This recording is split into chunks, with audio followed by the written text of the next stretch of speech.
بسم اللہ الرحمن الرحیم۔ السلام علیکم۔ جب کوئی خوف تم پر حاوی ہو اور تم مدد کی تلاش میں ہو تو جان لو اللہ کی مدد کیسے آئے گی۔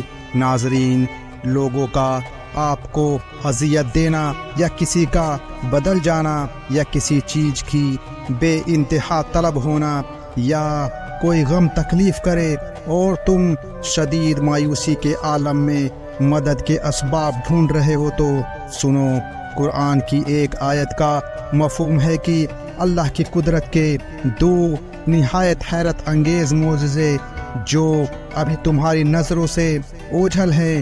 اللہ کے پوشیدہ رازوں کو تم نہیں جان سکتے کیونکہ تم صرف محدود نظر سے اپنے آپ کا جائزہ لیتے ہو۔ سنو، اگر تم ذرا غور کرو، وہ پیدائش سے لے کر موت تک تمہاری مکمل نگہبانی کر رہا ہے، کبھی بیماریوں سے بچاتا ہے تو کبھی ہر سانس سے زندگی پہنچا رہا ہے جن کا تم شمار تک نہیں کر سکتے۔ وہ ایک ایک چیز پر پوری قدرت رکھتا ہے، اس کی نگرانی اور تدبیروں سے تم واقف نہیں۔ جان رکھو، وہ اپنے بندوں کے لیے کوئی انتقام کا جذبہ نہیں رکھتا۔ وہ تمہارے لفظوں کے باوجود بھی اپنی رحمت کے تمام دروازے تم پر کھلا رکھتا ہے۔ وہ رحمان تمہارے لیے پہلے ہی ہر چیز کا انتظام کر کے رکھتا ہے، پر تم اپنی محدود سوچ کی نادانی میں سمجھ نہیں پاتے اور مایوسی اور اداسی کا شکار رہنے لگتے ہو۔ جسے پسند کرتے ہو اس کا ملن یقیناً ناممکن ہو رہا ہے۔ کوئی چیز تمہاری پسند کی نہیں، کوئی انسان تمہیں تنگ کر رہا ہے، وہ کہتا ہے کہ اس کی رحمت سے مایوس نہ ہونا۔ حقیقت یہ ہے کہ اگر کوئی تقوی اور صبر سے کام لے تو جان رکھو کہ اللہ کے یہاں ایسے نیک بندوں کا اجر مارا نہیں جاتا۔ تمہارا رب ہر صورت تمہاری ضرورت پوری کرتا ہے۔ اگر یہ یقین ہو کہ اللہ میرا مددگار ہے اور یہ یقین ہو کہ اللہ ہر حال میں میرے ساتھ ہے تو پھر تمہیں کوئی خوف ہو ہی نہیں سکتا۔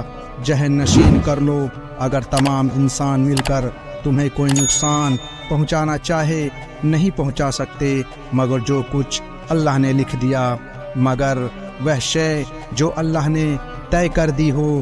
تو ذرا سوچو کہ تمہیں کسی چیز کا ڈر ہوگا کہ یہ مجھے کوئی نقصان نہ پہنچا دے، میری خوشیاں چھین نہ لے، وہ چیز میرے ہاتھ سے نہ نکل جائے۔ کبھی کس کا ڈر، کبھی کس کا خوف اور کبھی کسی کی خوشامد اپنی سیلف ریسپیکٹ کو بالکل برباد کر دینا۔ ایسا ہی کرتے ہونا تم سمجھتے ہو کہ اس کے ہاتھ میں میرا کوئی نفع ہے، اس کے ہاتھ میں میرے لیے کوئی طاقت ہے، یہ کو میرا کوئی کام بنا سکتا ہے۔ لوگوں سے محبت کی بھیک مانگنا، ان کی توجہ، ان کی اٹینشن کے لیے خود کو خوب ہلکان کرنا، ایسا ہی ہے نا؟ جانتے ہو یہ سب کچھ تمہارے ایمان اور اللہ پر یقین کی کمی ہے۔ کیوں کر رہے ہو اپنا اتنا نقصان؟ اللہ فرماتا ہے، اور اللہ کے سوا جن کی سرپرستی اور مددگار پر بھروسہ رکھتے ہو ان میں سے کسی کو بھی وہاں نہ پاؤ گے۔ اللہ تمہارے دشمنوں کو خوب جانتا ہے اور تمہاری حمایت اور مدد کے لیے اللہ ہی کافی ہے۔ یہ لوگ تمہارے خیر خواہ نہیں ہیں بلکہ اللہ تمہارا حامی و ناصر ہے اور وہی بہترین مددگار ہے۔ اللہ کا زور سب سے زیادہ زبردست اور اس کی سزا سب سے زیادہ سخت ہے۔ نبی کریم صلی اللہ علیہ وسلم نے فرمایا، تم میں سے تب تک کوئی مومن نہیں ہو سکتا جب تک کہ اس کی خواہشیں نفس اس کے طریقے کے تابع نہ ہو جو میں لے کر آیا ہوں۔ یاد رکھو، رب کو ہماری نہیں بلکہ ہمیں رب کی ضرورت ہے۔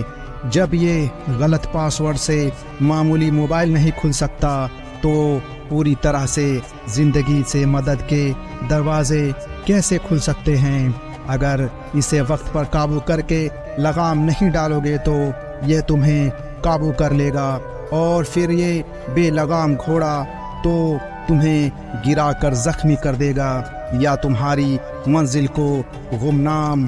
اگر تم اللہ کی مدد چاہتے ہو تو نفس کی پیروی کے بجائے اللہ کی امان ڈھونڈو جہاں تمہارے لیے راحتوں کا سامان ہے، اور اللہ کی رسی کو مضبوطی سے تھامے رہو تو خوبصورت معجزے سے بھی تمہارا مقدر بن جاتے ہیں۔ بے شک جب اس مہربان رب کی رحمت عرش سے اترے گی تو تمہاری زندگی ایسے روشن ہوگی جیسے ہر رات کے بعد صبح روشن ہوتی ہے انشاءاللہ۔ پیارے دوستو، آج کے لیے بس اتنا ہی۔ ہم امید کرتے ہیں کہ آپ کو آج کا یہ ویڈیو پسند آیا ہوگا۔ اس ویڈیو کو لائک، شیئر اور ایسی ہی ویڈیوز دیکھنے کے لیے چینل کو سبسکرائب کریں۔ ہم ملتے ہیں آپ کو اگلی ویڈیو میں، تب تک کے لیے السلام علیکم ورحمۃ اللہ وبرکاتہ۔